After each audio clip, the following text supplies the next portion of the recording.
السلام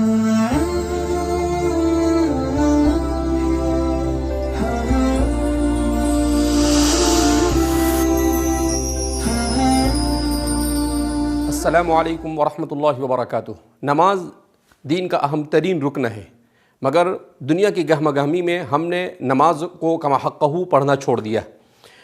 نماز کے سلسلے میں نبی کریم صلی اللہ علیہ وسلم سے بے شمار جہاں پر ثواب کی احادیث منقول ہے، وہیں پر نماز کو صحیح انداز میں اور صحیح طریقے سے نہ پڑھنے پر بڑی وعیدیں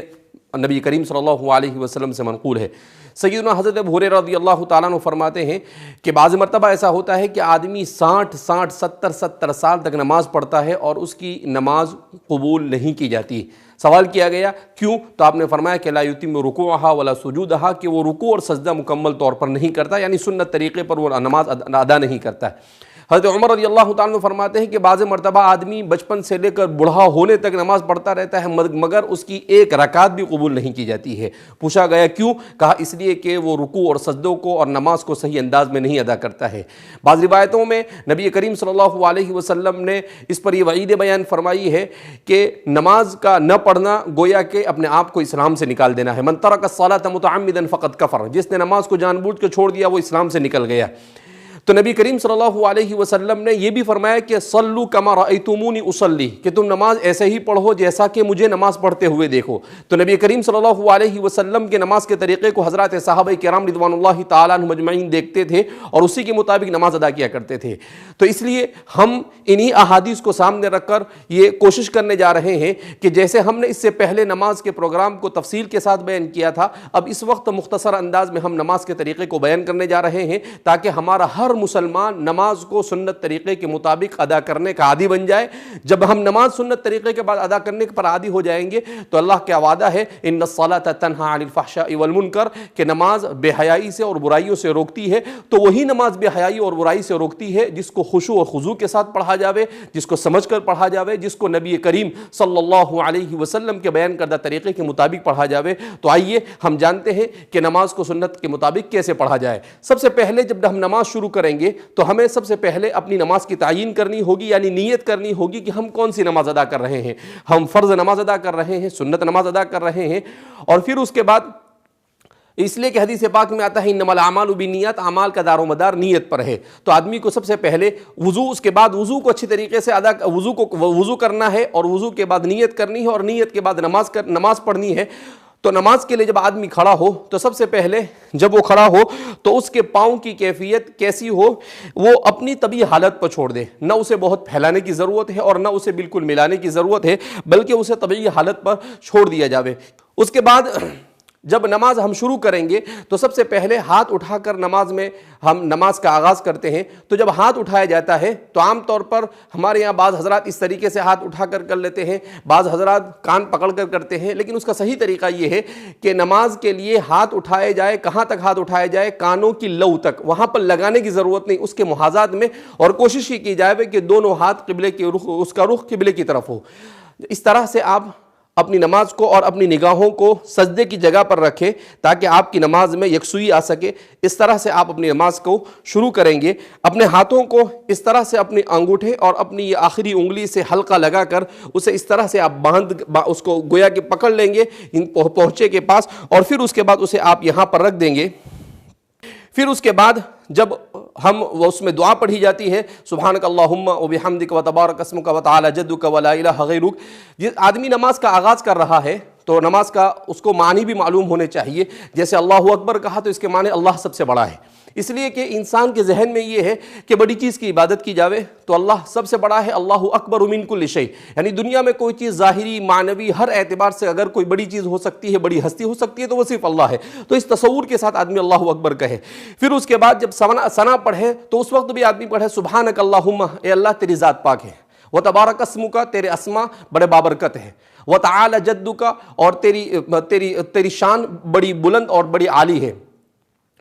وَتَعَالَى جَدُّكَ وَلَا إِلَٰهَ غَيْرُكَ، اور تیرے علاوہ کوئی عبادت کے لائق نہیں ہے۔ تو گویا مکمل توحید کا درس دیا گیا ہے۔ جب نماز آدمی شروع کرے تو اس کے ذہن و دماغ کے اندر میں توحید کا تصور آنا چاہیے کہ ایک اللہ کے علاوہ کوئی عبادت کے لائق ہو سکتا نہیں ہے۔ اور پھر اس کے بعد وہ سورہ فاتحہ کو شروع کرے گا تو اس وقت بھی وہ کوشش کرے سورہ فاتحہ کو ہم لوگ اس کو سمجھنے کی کوشش کریں کہ اللہ اس صورت میں کیا کہنا چاہتے ہیں۔ پورے قرآن کا خلاصہ، پوری جتنی شریعتیں دنیا میں نازل ہوئی ان تمام شریعتوں کا خلاصہ اس صورت میں بیان کیا گیا ہے، مگر افسوس کہ ہم اس کو سمجھنے کی کوشش نہیں کرتے ہیں۔ انشاءاللہ ہم ایسا پروگرام پیش کرنے کی کوشش کریں گے جس میں نماز میں پڑھی جانے والی تمام صورتوں کو سمجھایا جائے گا۔ پھر اس کے بعد اس میں ضم صورت پڑھی جائے گی، یعنی جو بھی صورت آپ کے لیے سہولت کے ساتھ ہو اس صورت کو پڑھیں گے، اور پھر اس کے بعد آپ رکوع میں جائیں گے۔ تو رکوع میں جانے کا طریقہ یہ ہے کہ جیسے ہی آپ فارغ ہو گئے پھر اس کے بعد اللہ اکبر کہتے ہوئے اسی تصور کے ساتھ کہ اللہ سے بڑھ کر کوئی ہستی نہیں ہو سکتی ہے، آپ رکوع میں جائیں گے اور کوشش یہ کریں گے کہ آپ اپنا پورا وزن انگلیوں پر لے آئیں گے۔ تو اس سے ہوگا یہ کہ نبی کریم صلی اللہ علیہ وسلم نے سجدے کا طریقہ یہ بیان کیا ہے کہ آدمی کی پشت اور آدمی کا پیچھے کا حصہ اور آدمی کا سر یہ بالکل ایک لائن میں ہونا چاہیے۔ سمیع اللہ لمن حمیدہ کہہ کر آپ کھڑے ہوں گے اور آپ کی نگاہ سجدے کی جگہ پر ہوگی۔ سمیع اللہ لمن حمیدہ، اس کا معنی کیا ہوتا ہے؟ سمع سن لیا، لمن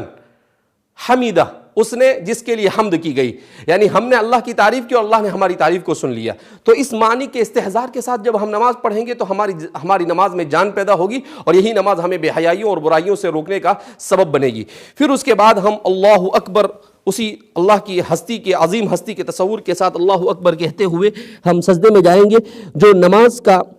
اہم ترین رکن ہے۔ سجدے کا طریقہ یہ ہے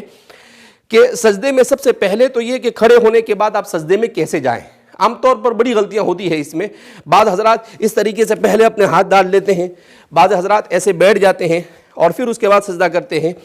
تو اس کا صحیح طریقہ یہ ہے کہ آپ جیسے کھڑے ہیں ایسے سیدھے ہی آپ نیچے آئیں گے،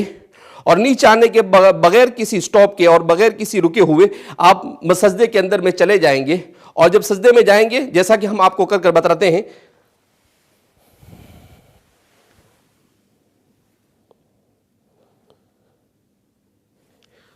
سجدے میں عام طور پر غلطیاں یہ ہوتی ہے کہ بعض حضرات اس طریقے سے اپنے ہاتھوں کو رکھتے ہیں، یہ نبی کریم صلی اللہ علیہ وسلم نے اسے مکروہ کہا ہے، یعنی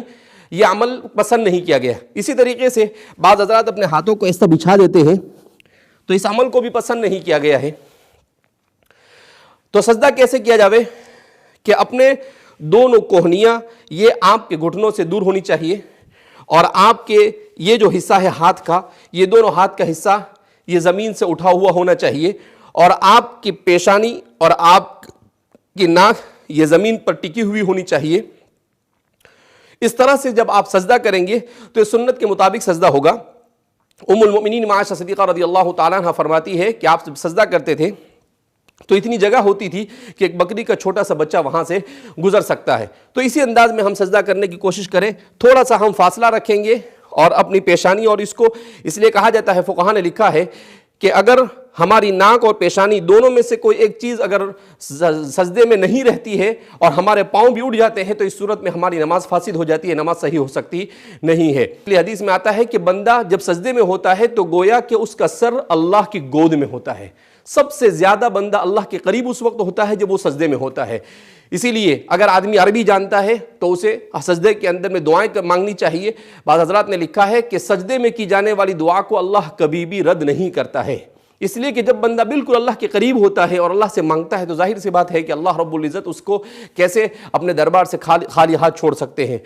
تو سجدے میں، اور عام طور پر یہ ہے کہ ہم سبحان ربی الاعلیٰ پڑھتے ہیں، اس کا معنی بھی ہمیں سمجھنا چاہیے، پاک ہے وہ ذات جو بڑی بلند ہے۔ اللہ رب العزت کی پاکی کو بیان کیا جا رہا ہے،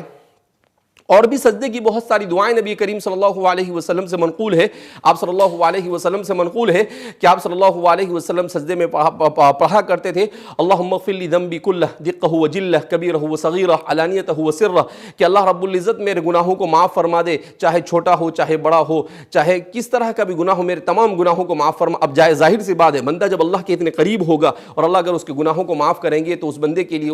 اس سے بڑی اور کیا سعادت ہو سکتی ہے۔ اور بھی بہت ساری دعائیں نبی نبی کریم صلی اللہ علیہ وسلم سے منقول ہے، جو انشاءاللہ آپ کو اسی پروگرام کے اندر میں آپ کو دعائیں بتائی جائے گی، اس کو لکھ کر ہم انشاءاللہ پیش کرنے کی کوشش کریں گے اس کے ترجمے کے ساتھ۔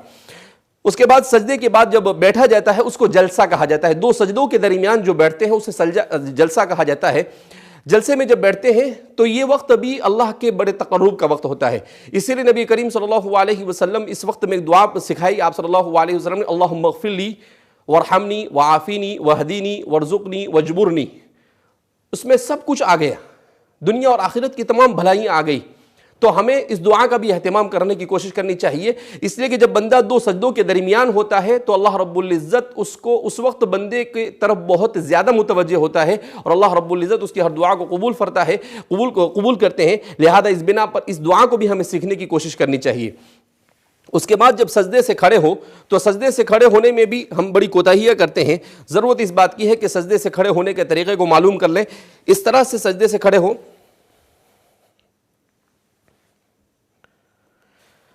بہت سارے لوگ جب سجدے سے کھڑے ہوتے ہیں تو بعض مرتبہ ہاتھ سے سہارا لیتے ہیں۔ ٹھیک ہے، اگر آدمی بڑی عمر کا ہے، اسے کوئی تکلیف ہے، کوئی عذر ہے تو وہ کر سکتا ہے، لیکن جن کو کوئی عذر نہیں ہے انہیں تو سجدے سے سیدھا اسی طریقے سے کھڑے ہو جانا ہے۔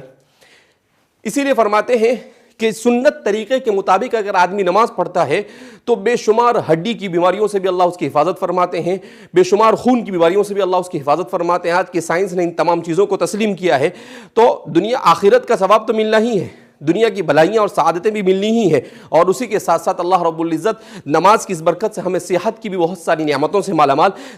اللہ رب العزت مالامال کریں گے اگر ہم نے سنت طریقے کے مطابق نماز پڑھی۔ تو اس طرح سے جب سجدے سے کھڑے ہو تو بالکل سیدھے کھڑے ہو جاوے، اور پھر اس کے بعد جب ہم قاعدے میں بیٹھتے ہیں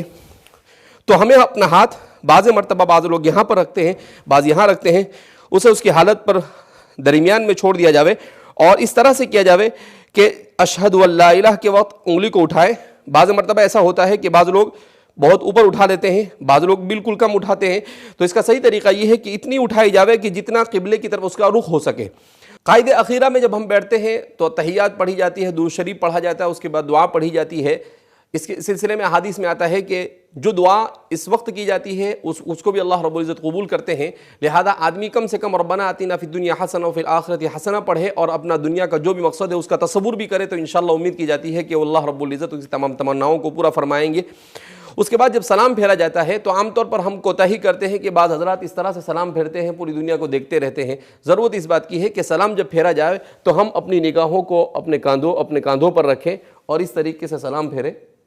السلام علیکم ورحمۃ اللہ۔ اس کا مطلب ہوتا ہے سلامتی ہو میرے ان تمام بھائیوں کی طرف جو میرے اس جانب ہے، اور ان فرشتوں کی طرف جو اس جانب ہے،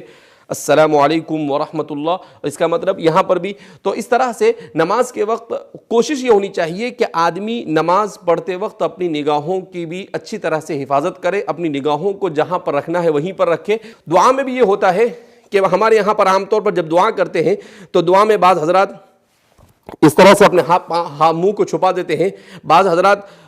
دعا میں، لیکن اس کا صحیح طریقہ یہ ہے کہ اپنے ہاتھ کو سینے کے سامنے رکھا جاوے اور اس طرح سے کھلا رکھا جاوے اور اللہ رب العزت سے مانگا جاوے، اور نماز کے بعد جو دعا کی جاتی ہے اللہ رب العزت ان دعاؤں کو قبول کرتے ہیں۔ نماز کے بعد بہت سارے اذکار ہیں، تسبیحات کا پڑھنا، جس کی بھی بڑی فضیلتیں وارد ہوئی ہے۔ بہرحال ہم نے یہ کوشش کی ہے کہ مختصر وقت میں نماز کے جامع طریقے کو آپ حضرات کے سامنے بیان کیا جاوے۔ امید کی جاتی ہے کہ آپ حضرات اس کی طرف توجہ دیں گے اور رمضان مبارک کے اس مقدس مہینے میں اسی انداز میں نماز کو پڑھنے کی کوشش کریں گے۔ اگر آپ کو اس سلسلے میں کوئی سوال بھی کرنا ہو تو آپ سوال کر سکتے ہیں، انشاءاللہ آپ کو سنت کے مطابق نماز پڑھنے کے سلسلے میں جتنا بھی تعاون ہو سکتا ہے ہم انشاءاللہ کرنے کے لیے تیار ہیں۔ اللہ رب العزت ہمیں نبی کریم صلی اللہ علیہ وسلم کی سنت کے مطابق نماز کا اہتمام کرنے کی اور نماز پڑھنے کی توفیق مرحمت فرمائے، اور دنیا اور آخرت کی سعادتوں سے ہم سب کو اللہ بہرور فرمائے۔ والسلام علیکم ورحمۃ اللہ وبرکاتہ۔